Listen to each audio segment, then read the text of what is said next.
आजचा आपला टॉपिक आहे ई-वे बिल. त्याचा रूल आहे 138. 138 ते पुढे 138A, 138B, 138C, 138D, मग 138E, 138F असे बरेच त्याचे रूल आहेत. ते सगळे आता आपल्याला वन बाय वन पाहायचे आहेत. पुढच्या 1 मिनिटात आपण आता सुरुवात करू.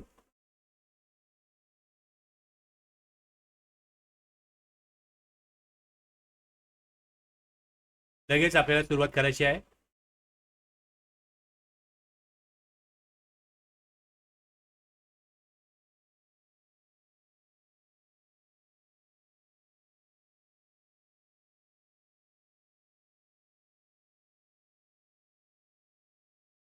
Good morning Nilesh sir.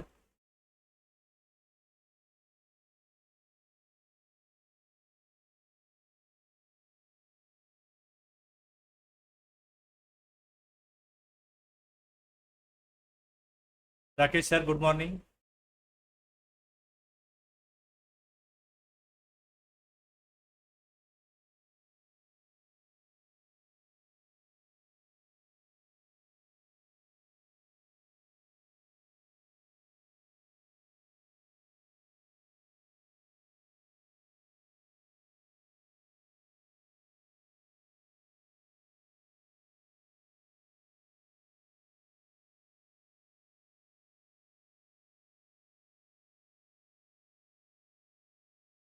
सुरुवात करूया आपण.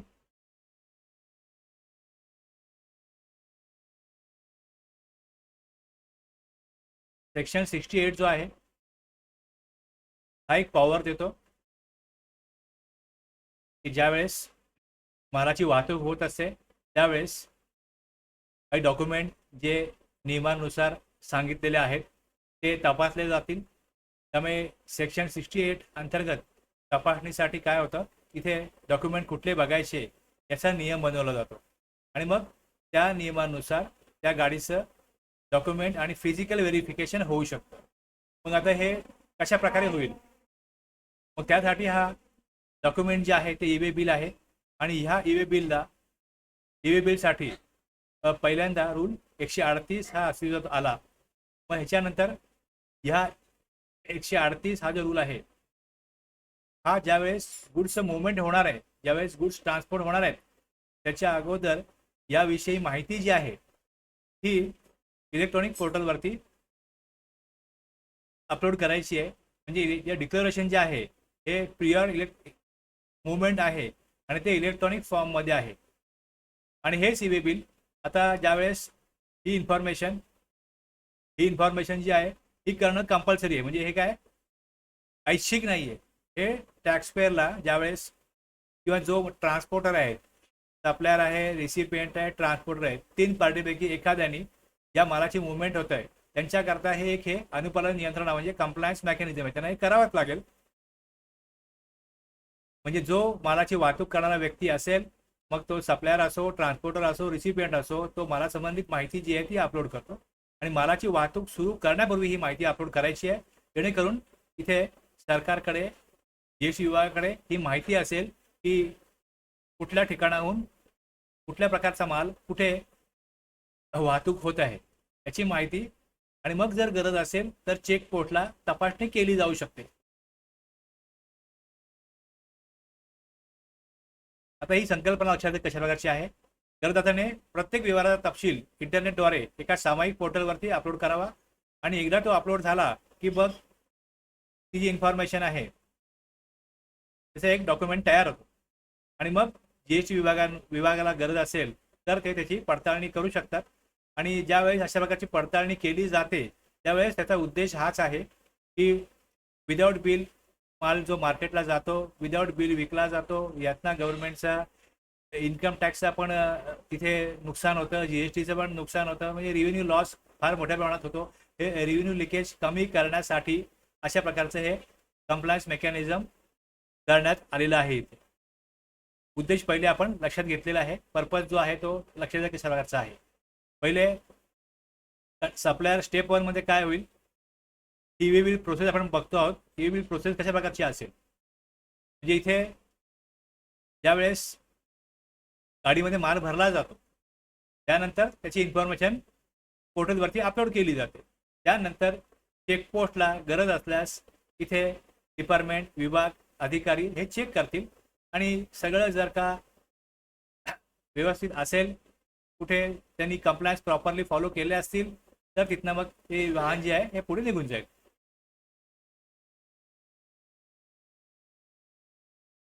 आयदर इनवॉइस असेल, डिलिव्हरी चलन असेल, त्याविषयी इन्फॉर्मेशन ईवे बिल पोर्टलवरती भरली जाईल.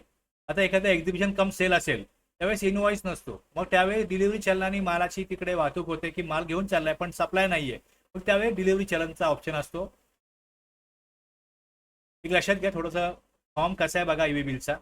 समोर तुमच्या फॉर्म आणलाय, थोडं छोटं दिसेल, थोडं मी झूम करतो बघा. आता या प्रकारचा ईवे बिल फॉर्म येईल. याच्यामध्ये जो वाहतूक करतोय त्या मालाची, सप्लाय करतो, रिसिपेंट करतोय, त्यानुसार तो आउटवर्ड सप्लाय आहे का इनवर्ड सप्लाय आहे हे पहिले इकडे चूज करेल. या दोन पैकी ऑप्शन चूज करेल. सप्लाय टाईप कुठला आहे, जर मी परचेस करीन तर मी इनवर्ड सप्लाय देईन, जर मी आउटवर्ड सप्लाय म्हणजे सेल करतोय तर मी इकडे आउटवर्ड देईन. त्यानंतर आता हे समजा एक्झिबिशन कम सेल आहे तर इकडे सप्लाय नाही आहे, मग सप्लाय नसेल तर मग दुसरं काय आहे, मग वेगवेगळे ऑप्शन आहेत. इकडे सप्लाय आहे, एक्सपोर्ट आहे, जॉब वर्क आहे, एसकेडी, सीकेडी, लॉट्स आहे, रिसिपियंट नॉट नोन आहे, फॉर ओन यूज आहे, एक्झिबिशन और फेअर आहे, लाईन सेल आहे. हे वेगवेगळे ऑप्शन आहेत. हे वेगवेगळ्या सिच्युएशनमध्ये वापरात येतात. त्यामुळे अशा प्रकारचे इकडे काय केलेलं आहे, ऑप्शन दिलेले आहेत की जो सप्लायर आहे किंवा जो रिसिपियंट आहे किंवा ट्रान्सपोर्टर आहे त्यांनी काय करायचं, इकडे सप्लाय टाईप द्यायचा आहे, मग सब टाईप द्यायचा आहे. त्यानंतर इथे खाली डॉक्युमेंट टाईप जो आहे, या डॉक्युमेंट टाईपमध्ये पुढे जो बॉक्स आहे यातनं इकडे चूज करता येतं की टॅक्स इनवॉइस आहे का डिलिव्हरी चलन आहे. मग त्याच्यामधनं ते चूज केल्यानंतर पुढे त्याचा डॉक्युमेंट नंबर येतो, डॉक्युमेंट डेट येते, ट्रान्झॅक्शन टाईप इथे रेग्युलर आहे हे येईल आणि या प्रकारे इकडे हे काय केलं जातं, हा फॉर्म भरला जातो. आणि याची एक कॉपी ही टॅक्सपेअरला फिजिकल फॉर्ममध्ये किंवा इलेक्ट्रॉनिक फॉर्ममध्ये जवळ ठेवता येते आणि सेम ही इन्फॉर्मेशन डिपार्टमेंटकडे उपलब्ध होते. आता याच्यामध्ये आणखीन ऑप्शन आहेत की GSTN असेल, मग इथे बिल फ्रॉम कुठनं होते, डिस्पॅच कुठे होते, बिल टू कोणाला होते, शिप टू कुठे होते आणि कुठल्या प्रकारचा माल आहे, मालाची माहिती, आयटम डिटेल्स खाली येते इकडे. मग त्यानुसार पुढे त्याचं टोटल टॅक्सेबल अमाऊंट किती आहे, CGST किती आहे, AGST किती आहे, IGST असेल IGST किती आहे, सेस असेल सेस किती आहे, अदर अमाऊंट, टोटल अमाऊंट इनवॉइसची किती आहे हे येईल. ट्रान्सपोर्टर ID येईल, ट्रान्सपोर्टर नेम येईल, किती किलोमीटर अंतर आहे ते येईल, हे बाय रोड आहे, रेल्वे आहे, एअर आहे, शिप, रोड, रेल, हे वेगवेगळे ऑप्शन आहेत. रेग्युलर आहे, ओव्हर डायमेन्शनल कार्गो आहे, फार मोठ्या प्रकारच्या गाड्या असतात त्यांच्याकरता ओव्हर डायमेन्शनल कार्गो, मी सांगतो पुढे काय ते काय असतं. मग खाली व्हेकल नंबर येतो, इथे transporter document number and date अशा प्रकारची माहिती भरली जाते आणि हे सबमिट केलं जातं. ही इन्फॉर्मेशन आहे. हे ईवे बिल भरायचं असतं तर ही इन्फॉर्मेशन अपलोड केली जाते. ईवे बिल नंबर ड्रायव्हरकडे दिला जातो. ड्रायव्हर म्हणजे पर्सन इन इन्चार्ज कोण असेल त्याकडे असतो हा. फिजिकल कॉपी इलेक्ट्रॉनिक फॉर्ममध्ये मोबाईल SMS प्रिंट जे काय असेल ते ड्रायव्हरकडे. इनवॉइस, डिलिव्हरी चलन, ईवे बिल नंबर हे असणं अपेक्षित आहे. मग त्या गुड्सची मुवमेंट होईल आणि मग ज्यावेळेस गुड्स हे वाहन मार्गस्थ असेल, गुड्सचं मुवमेंट होत असेल त्यावेळेस सेक्शन 68 प्रमाणे हा जो रूल 138 आहे या नियमाप्रमाणे हे कंप्लायन्स झाल्यावरती टॅक्स ऑफिसर वाहन थांबवतो, ईवे बिल विचारतो, व्हेरीफाय करतो. किंवा जर तुमच्याकडे कुठला ॲप असेल, तुम्ही लांबूनच बघताय गाडी येते, तो नंबर मग तुमच्याकडे आहे का तुम्ही बघता. जर गरज असेल फिजिकल व्हेरिफिकेशन, अदरवाईज त्या गाडीला पुढे चला निघा, हे केलं जाऊ शकतं. त्याप्रमाणे इथे पोर्टलवरती ईवे बनवलेला आहे. कुठल्याही प्रकारची फिजिकल व्हेरिफिकेशन करण्याची गरज नाहीये, तर त्या गाडीला जाऊ दिलं जातं. इनवॉइस आणि ईव्ही बिल मॅच आहे, व्हेकल नंबर आहे, व्हॅलिडिटी पिरियड आहे. आता हे व्हॅलिडिटी पिरियड जो आहे हा एक महत्त्वाचा आहे की एकदा ईव्ही बनवलं तर ते किती कालावधीपर्यंत त्याला व्हॅलिडिटी असते हे आपल्याला पुढे येईल रूलमध्ये, त्यावेळेस तुम्हाला ते क्लिअर होईल. त्यानंतर व्हेरिफिकेशन कंप्लीट झालं, ईव्ही बिल वैध आहे, व्हेकलला पुढे जाण्याची परवानगी. अशा प्रकारे इकडे हे ती गाडी सोडली जाते आणि पुढे ते त्यांच्या मार्गाने पुढे मार्गस्थ होतात. तर याच प्रकारे हे इथे लिहिलेलं आहे वरती, याच प्रकारे पिक्चरवरती इथे हे पिक्टोरियल प्रेझेंटेशन केलेलं आहे. इथे आपल्याला ईव्ही बिलचा उद्देश जो आहे हा जी अवैध मार्गाने गुड्सची वाहतूक होते ती रोखणे आणि त्यातनं जो ईव्ही बिल लिकेज आहे तो रोखणे हा याचा उद्देश आहे. मग त्यानुसार हे सगळं काम या सेक्शनप्रमाणे रूलप्रमाणे होणं अपेक्षित आहे. आणि जर त्याच्यामध्ये काय डिस्क्रिपन्सी आढळली, इथे त्यांनी हा नियम पाळला नाही, without bill, without EV bill, without invoice मालाची वाहतूक होत असेल तर मग पुढे सेक्शन 129, सेक्शन 130 हे आपण जे काल बघितले त्यानुसार पुढे त्यांच्यावरती कारवाई होते. म्हणजे हे नियम जर त्यांनी पाळला नाही, नियमाचं उल्लंघन केलं तर त्यांच्यावरती होणारी कारवाई जी आहे ती सेक्शन 129 आणि 130 प्रमाणे होते, हे आपण काल बघितलेलं आहे. एक्झॅक्टली त्यांना कुठल्या नियमाचं काय पालन करायचं आहे, त्या 138 नियमानुसार काय पालन करायचं आहे, काय प्रोसिजर करायची आहे हे आता आपल्याला समजून घ्यायचं आहे. या रूल 138 प्रमाणे हा फॉर्म भरला जाईल ईव्ही बिलचा, त्यातनं सगळी माहिती दिली जाईल. आणि मग ही माहिती आता त्यामध्ये एक जेव्हा आपण सेक्शन 68 बघितला त्यात हे दिलं होतं एक ठराविक अमाऊंट दिली जाईल, त्या अमाऊंटच्या वरती जर का व्हॅल्यू असेल त्या गुड्सची तर ईव्ही बिल कंपल्सरी असेल, तर ईव्ही बिल कंपल्सरी असेल. तर बघा इथे कसं आहे, एव्हरी रजिस्टर पर्सन, आता हा जो नियम आहे हा सबरूल जो आहे 138A हा कोणा करता आहे तर हा रजिस्टर पर्सन करता आहे. पहिल्यांदा आपण हे वाचतोय तेव्हा सुरुवात अशी होते, आता ह्या फॉर्म मध्ये हा जो फॉर्म आहे याच्यामध्ये एक पार्ट ए असतो, पार्ट ए असतो आणि दुसरा पार्ट बी असतो.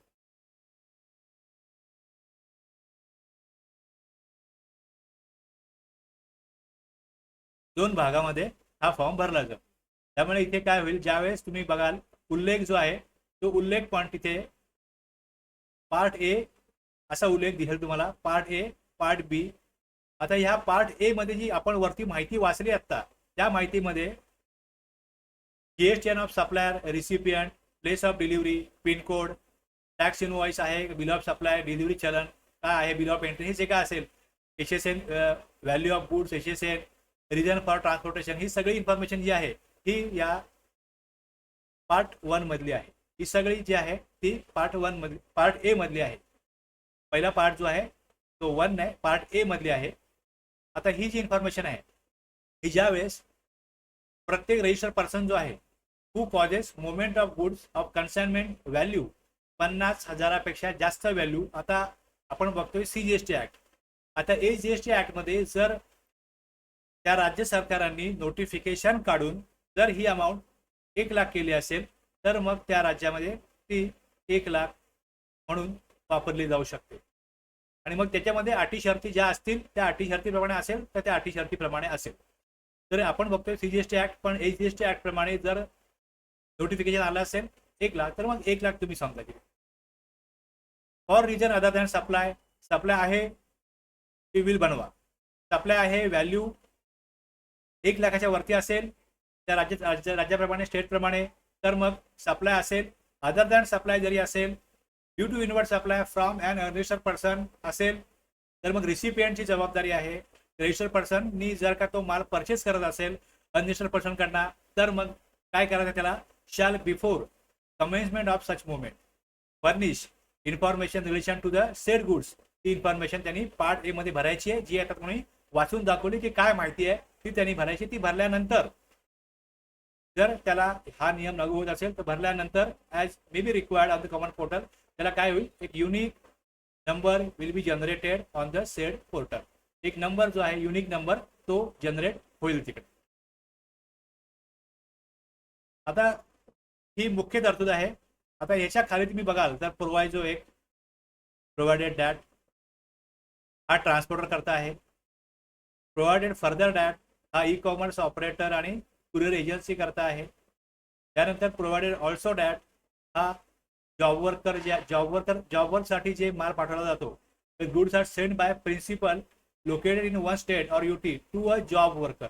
जर जॉब वर्कर करता काय माल पाठवला तर मग त्यासाठी ते सप्लाय नाहीये, पण जर का ते जॉब वर्क करायला गुड्स पाठवले जात आहेत तर तिकडे काही गुड्स असतात त्याला हीट ट्रीटमेंट द्यावी लागते. मग तिकडे त्या वेगळ्या फॅक्टरीमध्ये पाठवले जातात गुड्स, तर त्यासाठी काय करायला लागते तिकडे त्यांना ईव्ही बिल कशा प्रकारे बनवायचं हे या प्रोव्हाइडेड ऑल्सो डॅट मध्ये आहे. त्यानंतर हँडीक्राफ्ट गुड्स त्यासाठी आणखीन एक प्रोव्हाइजो आहे. तर एवढे प्रोव्हाइजो आहेत आणि खाली एक्सप्लेनेशन 1 आहे, एक्सप्लेनेशन 2 आहे.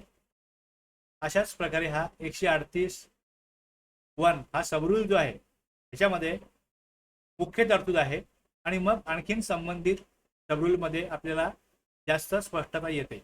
पहिल्यांदा आपल्याला समजून घ्यायला लागेल की हा रूल जो 138(1) जो आहे हा काय सांगतो, कुठल्या प्रकारची माहिती आणि कुठल्या प्रकारच्या व्यक्तीने भरायची. आता पहिले याच्यामध्ये काय होतं, रजिस्टर पर्सन गुड्स मुवमेंट घडून आणला जात असेल, कन्साइनमेंट व्हॅल्यू 50,000 पेक्षा जास्त असेल. आता ही जी कन्साइनमेंट व्हॅल्यू आहे 50,000 1,00,000 जी काय असेल ती कशी काढायची याची स्पष्टता एक्सप्लेनेशन 2 मध्ये आहे. कन्साइनमेंट व्हॅल्यू ऑफ गुड्स कसं काढायचं हे त्या दिलेलं आहे. म्हणजे कन्साइनमेंट व्हॅल्यू ठरवताना आपण इनवॉइस मध्ये काही गुड्स टाकले की त्याची व्हॅल्यू किती आहे, त्यानंतर त्याचा रेट किती आहे, क्वांटिटी किती आहे. म्हणजे समजा आयटम ए असेल,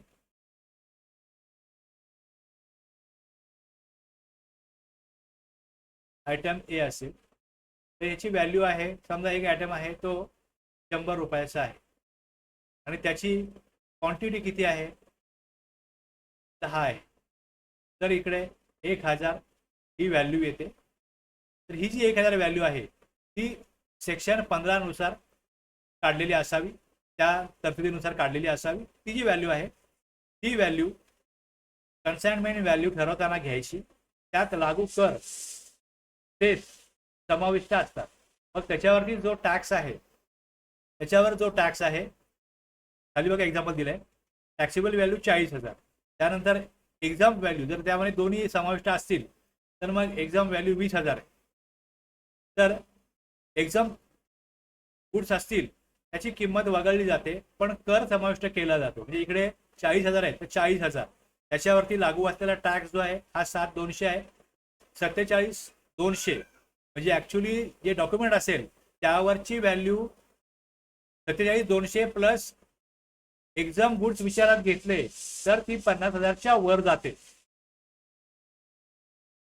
67,200 ती येते. पण इथे व्हॅल्यू ठरवताना एक्सप्लेनेशन 2 नुसार ती व्हॅल्यू 50,000पेक्षा कमी होते. त्यामुळे इथे ईवे बिलची तरतूद रूल 138(1) ही लागू होत नाही. त्यामुळे व्हॅल्यू कशी काढायची तर हे एक्सप्लेनेशन 2 प्रमाणे ठरवायचं आणि त्यानुसार जर व्हॅल्यू 50,000 1,00,000 त्याच्यावर जर जात असेल तर तिथे ईवे बिल बनवणं हे कायद्यानुसार नियमानुसार बंधनकारक होतं. सप्लायसाठी आता सप्लाय म्हणजे काय होईल, सेल आहे, ट्रान्सफर आहे, बार्टर आहे. आता इकडे जर एका ब्रँच मधनं दुसऱ्या ब्रँचला जरी माल जात असेल तर मग तिथे सप्लाय नाही असं म्हणू शकत नाही, कारण सप्लायच्या डेफिनेशन प्रमाणे सेल, ट्रान्सफर, बार्टर, एक्सचेंज हे सगळं सप्लायमध्येच येतं. त्यामुळे रिसिपियंटकडनं पैसे मिळणार आहेत की नाही मिळणार आहेत हा इथे उद्देश हे बघितलं जात नाही. ज्या प्रकारचं ट्रान्झॅक्शन सप्लाय मध्ये डेफिनेशन मध्ये दिलेलं आहे त्याप्रमाणे ते सप्लाय आहे तर सप्लाय आहे. म्हणजे सेल, ट्रान्सफर, बार्टर काही असो. सप्लाय व्यतिरिक्त कारणासाठी म्हणजे branch transfer, job work, exhibition, approval basis हेही असो.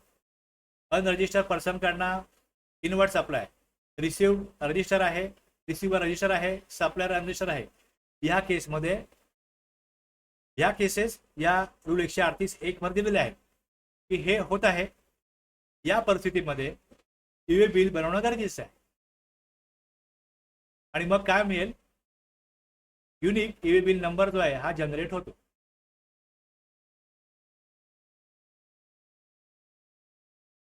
माल ए इथे पार्ट ए मध्ये कोणती माहिती द्यावी, हे जे मगाशी वाचलं मी, ती माहिती येईल. गुड्सची माहिती येईल. ही कॉमन पोर्टलवरती सादर केली जाते. आता रजिस्टर पर्सनने ट्रान्सपोर्टरला, आता बघा जे प्रोवायजो आहेत त्या प्रोवायजो प्रमाणे बघायचं. हा प्रोवायजो पहिला काय सांगतो की त्यांनी ट्रान्सपोर्टरला माल दिला आणि ट्रान्सपोर्टरला अधिकृत केला. तर ट्रान्सपोर्टर स्वतः फॉर्म ईव्ही बिलचा भरू शकतो, पार्ट ए मध्ये माहिती भरू शकतो आणि त्यावर unique EV bill number generate होतो. जर मालाची वाहतूक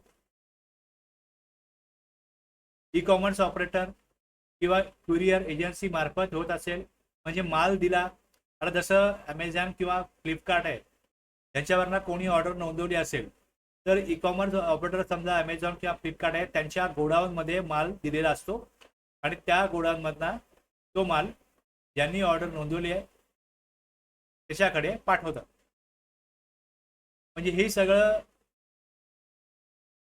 जसं कुरिअर एजन्सी आहे त्यांच्याकडे माल दिला जातो आणि मग त्यांना सांगितलं ते पाठवलं जातो. त्याच प्रकारे ई कॉमर्स ऑपरेटर आणि कुरिअर एजन्सी या अशाच प्रकारे काय करतात, डिलिव्हरी करतात. डिलिव्हरी करणारे कोण आहेत, ई कॉमर्स ऑपरेटर किंवा कुरिअर एजन्सी आहे. आता ऑब्वियसली इकडे काय केलं जातं, कन्सायनर त्यांना सांगतो की याचे जे काय रिक्वायरमेंट आहे ईव्ही बिलची तुम्ही बनवा, तुम्हाला मी इनवॉइस देतो, या इनवॉइस घेऊन तुम्ही काय करा, ही सगळी प्रोसिजर करा. मग इथे ते भरतील पार्ट ए मधील माहिती. ई कॉमर्स ऑपरेटर किंवा कुरिअर एजन्सी स्वतः भरू शकतात आणि त्यावर unique EV bill number generate होतो. आणखीन कोण आहे आता, जॉब वर्कर. आता जॉब वर्क जर राज्याबाहेर माल पाठवत असेल, राज्याबाहेर इंटरस्टेट जॉब खाली माल पाठवताना 50,000ची मर्यादा लागू होत नाही. कितीही अमाऊंटचा माल पाठवा. प्रिन्सिपल आणि रजिस्टर्ड जॉब वर्कर यापैकी कोणीही ईव्ही बिल जनरेट करू शकतो. इथे मर्यादा लागू नाही, इथे कुठल्याही प्रकारची मर्यादा लागू नाही. त्यानंतर जे हँडीक्राफ्ट म्हणजे हस्तकला वस्तू आहेत, आपण ज्यावेळेस सेक्शन 24 बघितला होता त्यामध्ये कॅज्युअल टॅक्सेबल पर्सन आणि टॅक्स असे व्यक्ती ज्यांच्या काही वस्तू आहेत, हस्तकला कौशल्य वापरून त्यांनी काही वस्तू बनवल्यात, ते एक नोटिफिकेशन आहे. त्या नोटिफिकेशनमध्ये त्या वस्तू तिकडे दिलेल्या आहेत आणि त्यांना हे सांगितलेलं आहे की या वस्तू जो सप्लाय करतो इरेस्पेक्टिव्ह ऑफ टर्नओव्हर त्यांना रजिस्ट्रेशन घेण्याची गरज नाही. तिकडे काय केलं त्यांनी, त्यांना एक्झाम केलेलं आहे. आणि सीटीपीला पण सांगितलेलं आहे की कॅज्युअल टॅक्सेबल पर्सन आहे, जर तो त्या ठराविक वस्तू त्या सप्लाय करत असेल तर टर्नओव्हर किती पण होऊ दे त्यांना रजिस्ट्रेशन घेण्याची गरज नाही. पण त्यांना अट घालण्यात आली आहे की त्यांनी ईव्ही बिल बनवलं पाहिजे. मग त्या अटीप्रमाणे ते जेव्हा मालाची वाहतूक करतील एका स्टेट किंवा युटी मधनं दुसऱ्या इतर स्टेट किंवा युनियन टेरिटरीमध्ये, त्यावेळेस त्यांना नोंदणी घेण्याच्या अटीतून सूट आहे.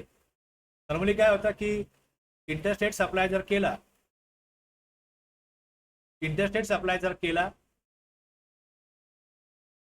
एक मिनिटात मी हे काढतो, मला एक्झॅक्टली वाचू दे तिकडे काय आहे.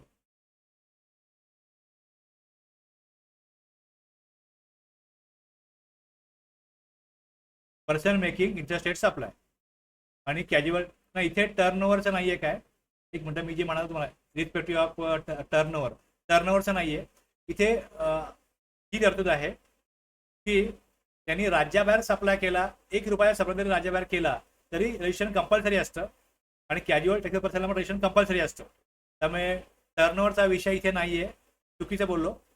इथे 22(1) मध्ये टर्नओव्हरचा आहे आणि 24(1) आणि 24(2) जेव्हा दिले तिकडे त्यावेळेस तिथे इंटरस्टेट सप्लाय करू शकतात, CDP पण सप्लाय करू शकतात आणि त्यांना एक्झम्पशन ते स्पेसिफाईड हस्तकला वस्तू आहेत त्यांची वाहतूक केल्यासाठी आहे. ईव्ही बिल जनरेट करणं गरजेचं आहे. कन्साइनमेंट व्हॅल्यू किती असली तरी irrespective of the value of the consignment असं आहे ते ईव्ही बिल आवश्यक आहे.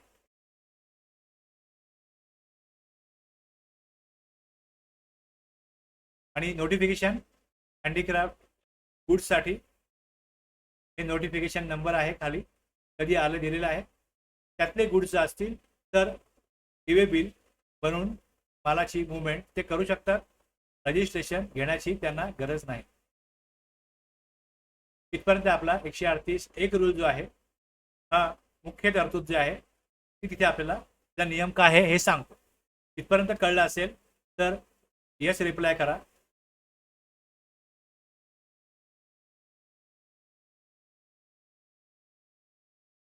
यस रिप्लाय करा, मग मी पुढे सांगतो.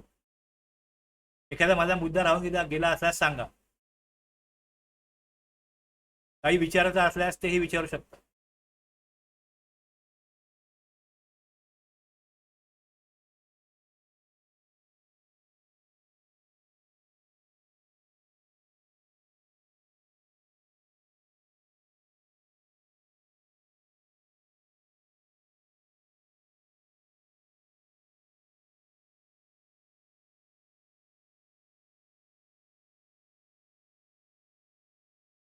थँक्यू.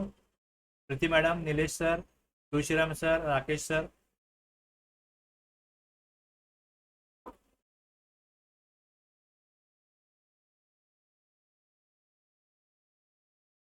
आता 138(2) हा सबरूल जो आहे स्वतःच्या किंवा भाड्याच्या वाहनाद्वारे वाहतूक करताना ईव्ही बिल तयार करणे याविषयी याच्यामध्ये काय सांगितलंय हे आपल्याला बघायचं.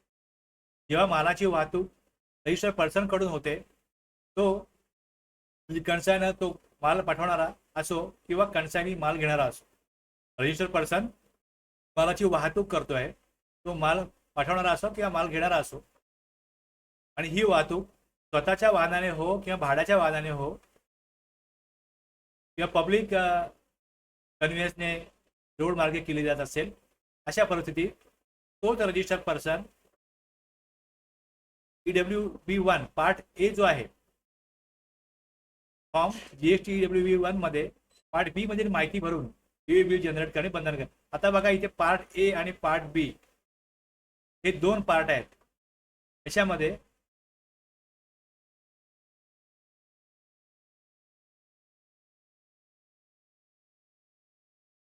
मालाविषयी जी माहिती आहे ना ती पार्ट ए मध्ये जाते. मालाविषयी माहिती पार्ट ए मध्ये जाते. कुठल्या प्रकारचा सप्लाय, आउटवर्ड आहे, इनवर्ड आहे, कोणाचा आहे, कुठला माल आहे, हे सगळं पार्ट ए मध्ये जातं. आणि पार्ट बी मध्ये मेनली इथे ट्रान्सपोर्टर आयडी आहे, गाडी किती किलोमीटर चालते आहे हे आहे आणि मुख्य म्हणजे इकडे व्हेकल नंबर आहे. हा जो व्हेकल नंबर आहे याच्यावरनं ते वाहन तपासलं जाऊ शकतं. व्हेकल नंबर त्यामध्ये मुख्य जो आहे तो पार्ट बी मध्ये येतो.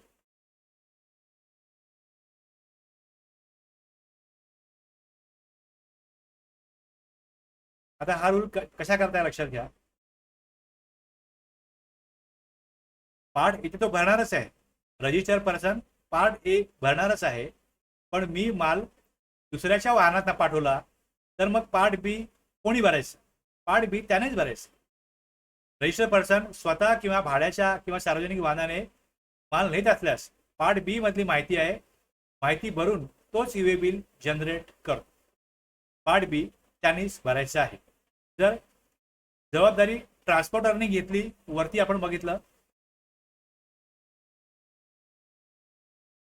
ट्रान्सपोर्टर स्वतः पार्ट ए मध्ये माहिती भरू शकतो आणि त्यावर unique EV bill number generate होतो.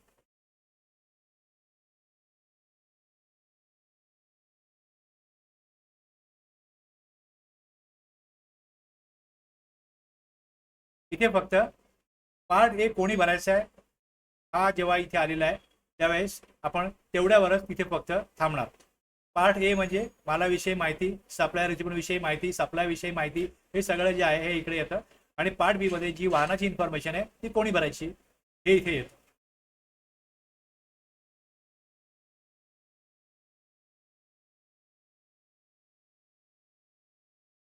आता इथे एक सबरूल बनवण्यात आला ज्यामध्ये रेल्वे, विमान, जहाजाद्वारे मालाची वाहतूक करताना ई बिल तयार करणे ते कशा प्रकारे करणार. जसं बाय रोड जेव्हा माल जातो वाहनाचा नंबर आहे, मग रेल्वे काय करणार, मग रेल्वेकडे माल दिला जातो तेव्हा तिथे रेल्वे रिसिट नंबर असतो.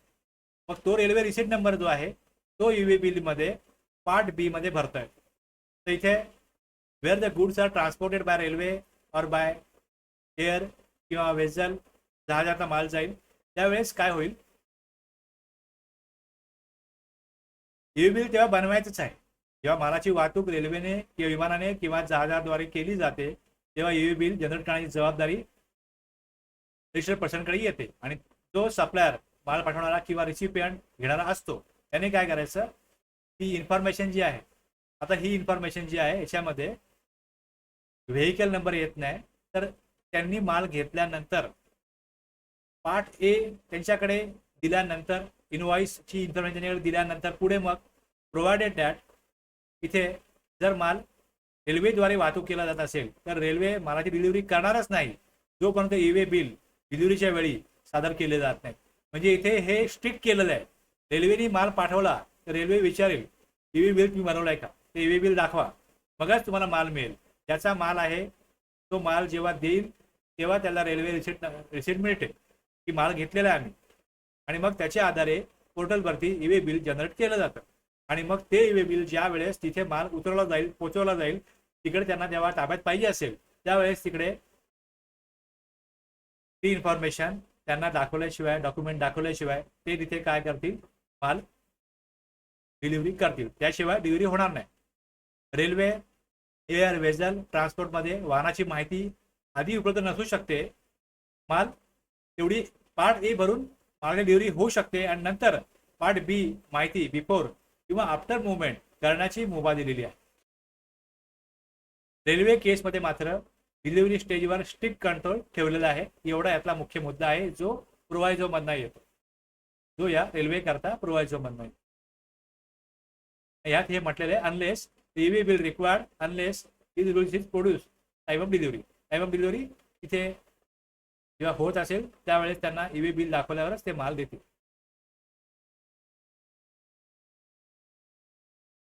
आता इथे प्रश्न असा आहे की जर एखाद्याचं गुड्स जो डिलिव्हरी करतोय त्याचं लिमिट ठेवलं आहे 50,000, 1,00,000, त्यापेक्षा कमी जर का अमाऊंटचे गुड्स सप्लाय होत असतील तर त्यांना ई बिल स्वतःच्या इच्छेने व्हॉलंटरीली बनवता येईल का.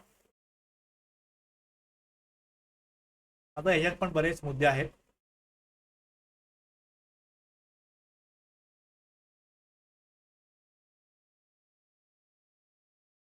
बरेच ह्याच्यामध्ये प्रोव्हायझो पण आहेत.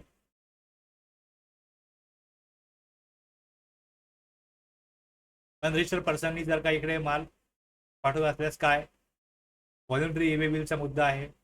त्यानंतर काय केलं जातं, फॅक्टरीतनं माल, जिकडे फॅक्टरी एरिया असतो तिथे ट्रान्सपोर्टर काही कार्यरत असतात. मग फॅक्टरीतनं माल एका व्हेकलमधनं भरून ट्रान्सपोर्टरच्या ठिकाणा जवळ नेला जातो. मग त्यावेळेस ई बिल बनवून तो माल ट्रान्सपोर्ट करायचा का, मग तिथे मुभा आहे की ई बिल न बनवता माल ट्रान्सपोर्ट करता येईल, मग त्याविषयी इकडे तरतूद आहे. हा एक नियम आहे. प्रोव्हाइड ऑल्सो दॅट, हे सगळं आपण मराठीमध्ये खाली वाचूया. एक्सप्लेनेशन पण 2 आहेत. आपण थोडा रूल वेळ घेणार आहे. सगळं समजण्यासारखं आहे. ऍक्च्युली हे सगळं कशा करता आहे की कशा प्रकारे ई बिल जनरेट करायचं, कोणी जनरेट करायचं, कुठल्या परिस्थितीमध्ये त्यांना काय अडचणी येतात, त्यानुसार काय सूट दिली जाऊ शकते. म्हणजे ऍक्च्युली तिकडे सिच्युएशन कशा प्रकारची आहे आणि ती सगळी विचारात घेऊन नियम बनवणाऱ्यांनी, ते म्हणजे लॉ मेकरनी हे नियम बनवलेत जेणेकरून कमीत कमी त्रास होईल संबंधित व्यक्तींना आणि प्रॉपरली जी इन्फॉर्मेशन सरकारला पाहिजे ती सरकारकडे पोचेल. उद्देश याचा हा आहे. म्हणजे जे लोक इमानदारीत गुड्सचं मुवमेंट करतात, टॅक्स चोरी करत नाही, पण हे त्यांना का करावं लागतं, कारण की जे टॅक्स चोरी करणारे आहेत त्यांच्यावरती नियंत्रण ठेवण्याकरता जे लोक इमानदारीत गुड्स सप्लाय करतायत, मुवमेंट करतायत, त्यांच्याकरता कशा प्रकारे सुविधा देता येईल हे विचारात घेऊन हे नियम बनवले गेले. म्हणजे नियमामुळे काय होतं, काही अशा प्रकारच्या स्टेप वाढल्यामुळे, प्रोसिजर वाढल्यामुळे साहजिक आहे वेळ जातो, थोडा त्रास होतो, पण याचा उद्देश हा आहे की प्रॉपर टॅक्स कलेक्शन होणं आणि याकरता या संबंधित व्यक्तींना थोडा त्रास होतो पण तो त्रास कमी होईल याची काळजी नियम बनवणाऱ्यांनी घ्यायची असते.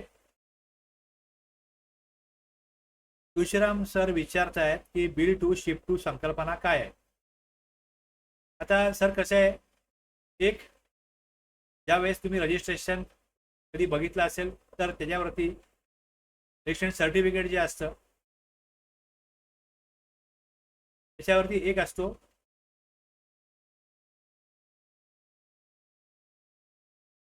प्रिन्सिपल प्लेस काय, मुख्य व्यवसायाचं ठिकाण काय.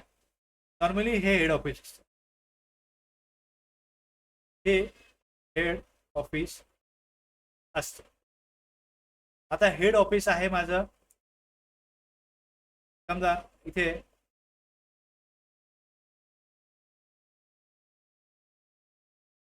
लिहितो कल्याण, कल्याणला हेड ऑफिस आहे. पण प्रोजेक्ट कुठे चाललाय, जर एखादा कॉन्ट्रॅक्टर आहे त्याचा प्रोजेक्ट चाललेला आहे ठाणे एरियामध्ये, ठाणे एरियामध्ये त्याचा प्रोजेक्ट चाललेला आहे. आता इथे अनेक ठिकाणी अनेक प्रोजेक्ट चालू असतात. तर सप्लायरकडे ज्या वेळेस रिसिपियंट माल मागवतो तो काय सांगतो, बिल टू काय करा, इकडे तुम्ही हेड ऑफिस कल्याण आहे, बिल टू इथे पाठवा बिल, आणि मालाची डिलिव्हरी कुठे करा, तिकडे साईट आहे, प्रोजेक्ट आहे तिकडे करा. बिल टू आणि शिफ्ट टू असं आहे. एका जागी बिलिंग ॲड्रेस वेगळा असेल आणि माल पाठवला जाईल तो वेगळ्या ठिकाणी. आता डीमार्टचे अनेक स्टोर आहेत, मग त्यांचं अकाउंट ऑफिस एका ठिकाणी असतं, मग तिथे काय केलं जातं, त्यांना बिल पाठवावं लागतं, बिल तिथे पाठवा. आणि शिप कुठे करा माल, त्यांना ज्या स्टोअरमध्ये माल पाहिजे तिथे माल पाठवतो. ज्यांच्या अकाउंट जास्त ठिकाणी शाखा असतात ते काय करतात, मुख्य शाखेला बिल पाठवायला सांगतात. म्हणजे त्या ॲड्रेसवर ॲक्च्युली बिल जिकडे प्रोजेक्ट आहे तिकडेच बिल जाईल, माल पण तिकडेच जाईल, पण ॲड्रेस जो असेल तो ॲड्रेस मुख्य शाखेचा असेल. बिल टू करा head office, principal place of business, आणि शिफ्ट टू करा जिथे ॲक्च्युली त्या मालाची गरज आहे तिथे.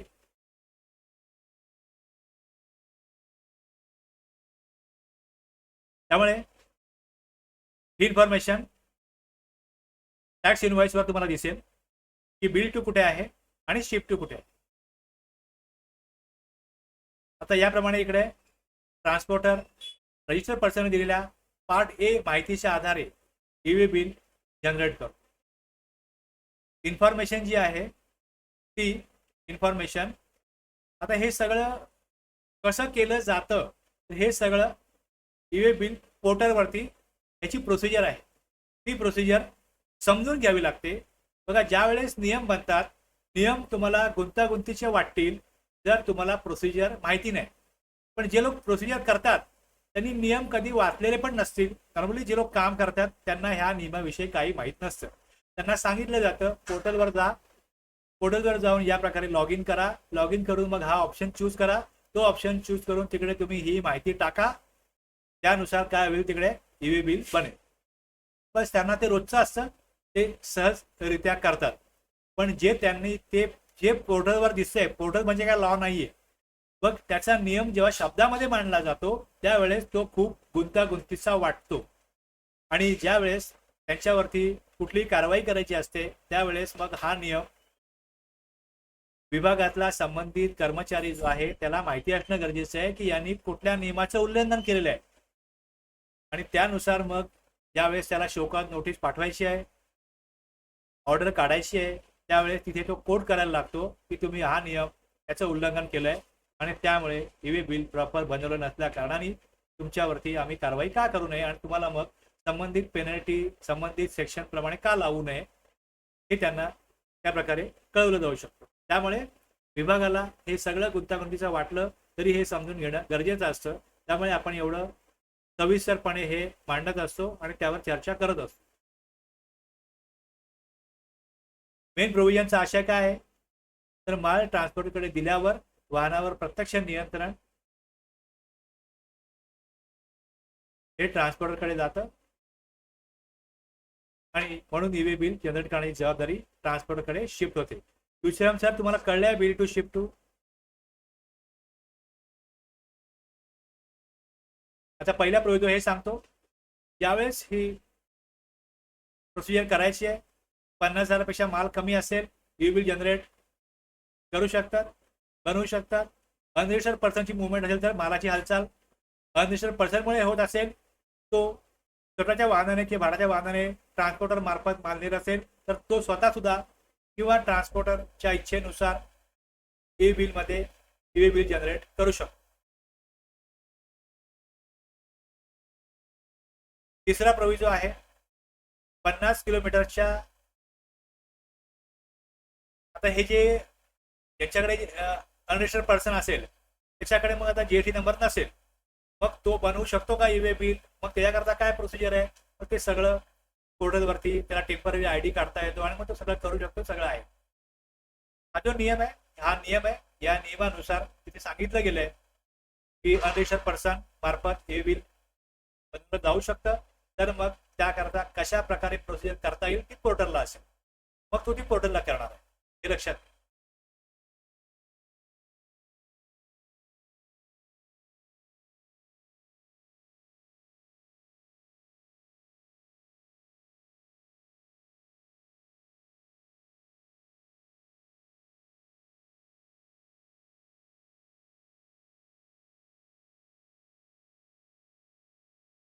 Generate user ID for unregistered applicant. त्याचे वेगवेगळे ऑप्शन असतात बघायला लागतं यातलं. इथे बघा temporary ID enrolment ID हा कशा करता आहे. इथे काय ऑप्शन असू शकतात किंवा मग याचं जे ईवे बिल पोर्टल आहे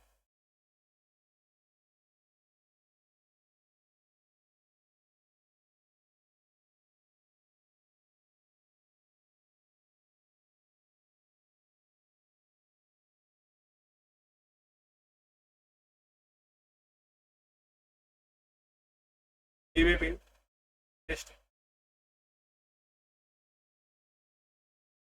Click here to go to e-way bill portal. Proceed.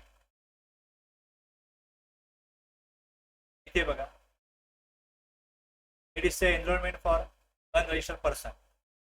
हे वेगवेगळे ऑप्शन पोर्टलला जर का इथे नियम बनवला आहे की तुम्ही त्यांना असं करणं गरजेचं आहे ते करू शकतात तर नियमानुसार मग इथे पुढे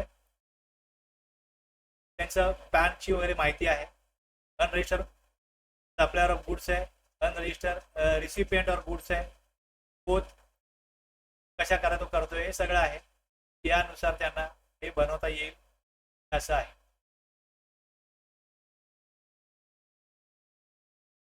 पुढे 50 किलोमीटरच्या अंतरासाठी पार्ट बी. आता ह्यामध्ये काय येईल जेव्हा मालाची वाहतूक हा प्रोव्हायडर काय सांगतो हा प्रोव्हायडर हे सांगतो जेव्हा मालाची वाहतूक होते ती वाहतूक 50 किलोमीटर पर्यंत आहे एका स्टेट किंवा युनियन टेरिटरी मध्येच. हे लक्षात घ्या काय इथे आता इथे जो भाग असेल असा त्या राज्याचा जो कुठला भाग असेल जे काय राज्य असेल हा असा जो भाग आहे तरी विधिन या इथेच पाहिजे. तर थोडं जरी असं अंतर आहे की इकडे पुढे वेगळं राज्य आहे ते वेगवेगळी राज्य असतील नकाशामध्ये आपण बघतो त्या प्रकारे. इथे समजा महाराष्ट्र आहे आणि जर का इथे मालाची वाहतूक करायची असेल की जर दुसऱ्या राज्यामध्ये अशी वाहतूक होते सेम स्टेट आहे हे स्टेट एच आहे समजा पण या बी स्टेट मधनं जाऊन असं यायला लागतंय तसं सिच्युएशन असता कामा नये. कशी असायला पाहिजे डायरेक्टली इकडनं याच स्टेट मधला रस्ता असला पाहिजे, इकडं डायरेक्ट इथे आलं पाहिजे. सेम एका स्टेट युनिटेटी मध्येच कन्सायनर आणि प्लेस ऑफ बिझनेस पासून ट्रान्सपोर्टरच्या प्लेस ऑफ बिझनेस पर्यंत पुढील वाहतुकीसाठी फर्दर ट्रान्सपोर्टेशन मालाची वाहतूक होते. माल घेऊन जायचा आहे बिझनेसच्या प्लेस पासून ट्रान्सपोर्टरच्या प्लेस पर्यंत, एका स्टेट किंवा त्या युनियन टेरिटरीमध्येच आहेत दोन्ही ठिकाणं. अशा परिस्थितीत सप्लायर किंवा रिसिपियंट किंवा ट्रान्सपोर्टर फॉर्म जीएसटी 1च्या पार्ट बी मधील माहिती सादर करणे आवश्यक नाही. May not furnish. बी मधली माहिती म्हणजे बघा, आता माल जेव्हा मी सप्लायर आहे, मी माल कुठेतरी पाठवतोय, त्यावेळेस ट्रान्सपोर्टरकडे मी माल घेऊन जाणार. ट्रान्सपोर्टर तुम्ही सांगणार की हा माल मला गोव्याला पाठवायचा आहे. समजा मी मुंबईत आहे, मला माल गोव्याला पाठवायचा, तर ट्रान्सपोर्टर काय बोलेल, मग माल तुम्ही आणून देणार का मी तुमच्याकडनं घ्यायला येऊ. या दोन्ही परिस्थितीमध्ये पार्ट ए तर क्लिअर होऊ शकतो. पार्ट ए मध्ये माल कुठे जाणार आहे, मुंबईहून गोव्याला जाणार आहे, कुठल्या प्रकारचा माल आहे, की व्हॅल्यू किती आहे, हे सगळं फिक्स आहे. पण ट्रान्सपोर्टर काय म्हणतो, बघा तुम्ही मला माल आणून द्या, रात्री 8 वाजता माझी गाडी भरेल, रात्री 8 वाजता गाडी भरेल 8 PM, आणि तुमचा माल दुसऱ्या दिवशी संध्याकाळपर्यंत गोव्याला पोहोचेल. माल आता तुम्ही पाठवू शकता. त्यावेळेस तो माल पाठवायचा आहे, त्यावेळेस रात्री कुठल्या गाडीने माल जाणार आहे ट्रान्सपोर्टरच्या वाहनातनं, त्याचा गाडी नंबर ट्रान्सपोर्टरला माहिती नाहीये. तो बोलेल माझ्या 4-5 गाड्या आहेत, माझ्या जी गाडी पहिली येईल ती गाडी मी गोव्याला पाठवेल. इथे पार्ट ए आहे तो भरला पाहिजे, पार्ट बी भरण्याची गरज नाही. काय म्हटलंय, आणि परत हे जे अंतर आहे ते 50 किलोमीटरच्या आतमध्ये असलं पाहिजे. 2 कंडिशन आहे इथे. माल पाठवायचा, इनिशियल मुवमेंट कशी आहे, फॅक्टरी टू ट्रान्सपोर्टरचं ऑफिस किंवा ट्रान्सपोर्टरची जागा जिकडे आहे तिकडे, त्यामध्ये जे एका वाहनात माल भरला जाईल तो त्या ट्रान्सपोर्टरच्या ठिकाणापर्यंत पोहोचवला जाईल. हे पार्ट बी भरण्याची सक्ती नाहीये, कारण बऱ्याच वेळा असं होतं की जो माल, जो गाडी नंबर आहे तो गाडी नंबर माहिती नसतो. ज्यावेळेस आता जो सप्लायर आहे त्याकडे माल तयार आहे, तिकडे ज्या एक समजा त्यांच्याकडे ऑफिस टाइम 10 ते 6 आहे, जनरल शिप असेल काही असेल त्या फॅक्टरीमध्ये, त्यांनी इनवॉइस बनवला, माल रेडी आहे, तो माल पाठवायचा आहे. तर ह्या शिप मधला व्यक्ती काय करेल, त्याच्याकडे जबाबदारी आहे, तो माल पाठवेल, पार्ट ए जनरेट करेल, माल पाठवेल. पार्ट बी तेव्हा असणं गरजेचं नाहीये, कारण की 50 किलोमीटरच्या आतमध्ये ट्रान्सपोर्टरचं प्रिमायसेस आहे, तिकडे तो माल जाईल. त्यानंतर पुढे ज्या वेळेस ट्रान्सपोर्ट ऍक्च्युअल सुरू होईल त्यावेळेस पार्ट बी भरावा लागेल. इनिशियली आता काय केलंय, एक सुविधा जी गरजेची होती म्हणून दिली, ही सुविधा म्हणून दिलेली आहे. इकडे पार्ट बी माहितीच नाहीये, नाही भरू शकत, पण मालाची मुवमेंट करायची, म्हणजे इकडे त्यांचा इज ऑफ डुईंग बिझनेस हवा म्हणून त्यांना हा नियम दिलेला आहे. अनरजिस्टर्ड पर्सन करता इथे त्यांना नोंदणीची प्रक्रिया जी आहे ही करण्याकरता प्रोसिजर आहे. अनरजिस्टर्ड पर्सनने ईव्हीबी जनरेट करण्याची इकडे नोंदणी करायची आहे. त्यानुसार त्या नंबरवरती त्यांना काय करता येईल, कॉमन पोर्टलवरती ती माहिती देऊन त्यांना युनिक एनरोलमेंट नंबर मिळेल. तो जो फॉर्म आहे मी तुम्हाला दाखवला इकडे, तो फॉर्म इकडे ती माहिती घेतली जाते या ईव्हीबी सिस्टम मध्ये. हा बघा, application for enrolment of you're हा दिसतोय, पुढे ENR 03 हा दिसतोय. ही माहिती भरून घेतली जाते आणि त्याच्या आधारावरती ते काय करू शकतात, ईव्हीबी बिल जनरेट करू शकतात. तिकडे तो ENR 03 येतो, त्यात तो भरून मग त्यांना जो मिळेल युनिक एनरोलमेंट नंबर जनरेट होईल. मग अनरजिस्टर्ड पर्सनला कळवला जाईल. त्याच्या आधारावरती GST नसतो, त्यामुळे त्यांना टेम्पररी ID दिला जातो. आता एक्सप्लेनेशन 2 मध्ये त्यांनी दिलंय की पार्ट बी ची माहिती नसल्यास एक रोड मुवमेंटसाठी ईवे बिल वैध नसतो, पण त्याला अपवाद इथे दिलेला आहे की आता या विशिष्ट परिस्थितीमध्ये आता आपण वाचला 138(3) मध्ये तिसरा प्रोविजो, इथे 50 किलोमीटर आहे आणि आणखीन एक आहे 138(5) प्रोविजो, त्यामध्ये पण एक त्यांना एक्सेप्शन दिलंय, अपवाद दिलाय की जिकडे part B otherwise part A part B दोन्ही भरावे लागतात, पण दोन विशिष्ट परिस्थितीमध्ये तशा विशिष्ट परिस्थितीमध्ये त्यांचा इज ऑफ डुईंग बिझनेस होण्यासाठी त्यांना ही सुविधा दिलेली आहे, हे लक्षात. एक्सप्लेनेशन 1 मध्ये जर अनरजिस्टर्ड पर्सन कडून रिसिपियंटला माल पुरवला जात असेल तर मुवमेंट सुरू होताना रिसिपियंट ओळखला गेला असेल तर मालाची हालचाल ही रजिस्टर्ड सप्लाय रिसिपियंटमुळे झाली असे मानले जाईल. इथे जर का माल पाठवला जातोय, घेतला जातोय, तर मुवमेंट कोण करतोय हे कसं ओळखलं जाईल या एक्सप्लेनेशन 1 मध्ये दिलेलं आहे. अनरजिस्टर्ड सप्लायर कडनं जर रजिस्टर रेसिपियंटला गुड्स येत असताना ईवे बिलची जबाबदारी रजिस्टर रेसिपियंटवर येते, ती पाळली नाही तर तो कारवाईस पात्र ठरतो. म्हणजे ऑब्लिगेशन कोणावरती आलंय, कोणी घेतलंय याच्याकरता स्पष्टता येते. मग जर का इथे नियम पाळला गेला नाही तर मग संबंधित व्यक्तीवरती कारवाई करण्याकरता इथे ही स्पष्टता या एक्सप्लेनेशन मध्ये दिलेली आहे. तर इथे आपण ब्रेक घेऊ, इथे आपण ब्रेक घेऊया. आता फार वेळ लागतो याला, कारण की यात बरीच गुंतागुंत आहे.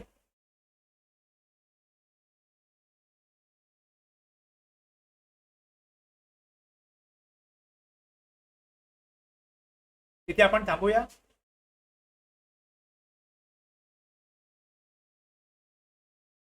Nilesh sir, Rakesh sir, Tulshiram sir, Preeti madam.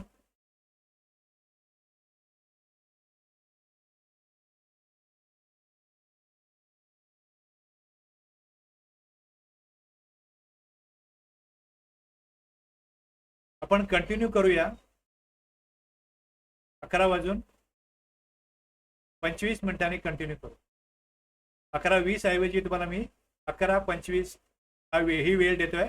11:25 ला आपण सेकंड सेशन सुरू करू. तुम्ही जॉईन करा, तुम्हाला लिंक येईल. 11:25 अगोदर मी लिंक इथे प्रोव्हाइड करेन. 11:25 ला आपण सुरू करू. इथे आपण थांबत आहोत. पहिले सेशन आपल्या इकडे आपण संपवत आहोत.